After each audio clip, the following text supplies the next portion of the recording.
Hello cuties, ఎలా ఉన్నారు? నేనైతే చాలా బాగున్నాను. Welcome back to my channel. నాకు పెళ్ళాం. స్క్రీన్ పైన అయితే కనిపిస్తున్నాయి కదా ప్లాస్టిక్ ఫ్లవర్స్, పేపర్ ఫ్లవర్స్ అయితే పెట్టాను ఫ్లవర్ వాజెస్ లో. సో ఫ్లవర్స్ పెట్టుకోవడానికి అయితే నేను ఫ్లవర్ వాజ్ చేస్తున్నా. Flower vase DIY.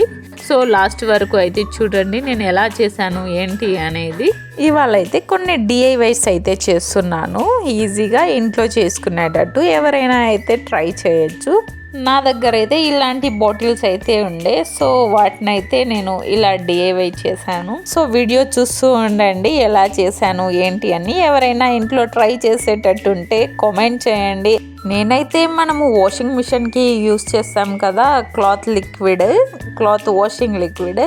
ఆ లిక్విడ్ అయిన తర్వాత అయితే ఆ డబ్బాని రీసెంట్గా పడేద్దామని అనుకున్నా, బట్ ఎందుకులే పడేయడం, ఎంత బాగున్నాయి కదా అనేసి నేనైతే ఇలా DIY అయితే చేసేసాను.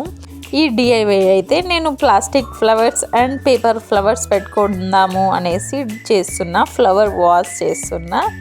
సో ఈ వీడియో నచ్చితే ఒక లైక్ ఇచ్చేసేయండి. లాస్ట్ వరకు అయితే చూసేసేయండి అండ్ సపోర్ట్ చేయండి. కొత్తగా నా ఛానల్ని ఎవరైనా చూస్తున్నట్టయితే ప్లీజ్ సబ్స్క్రైబ్ చేసుకోండి. మీ ఫ్రెండ్స్ అండ్ ఫ్యామిలీ మెంబర్స్కి షేర్ చేయండి వీడియో నచ్చితే.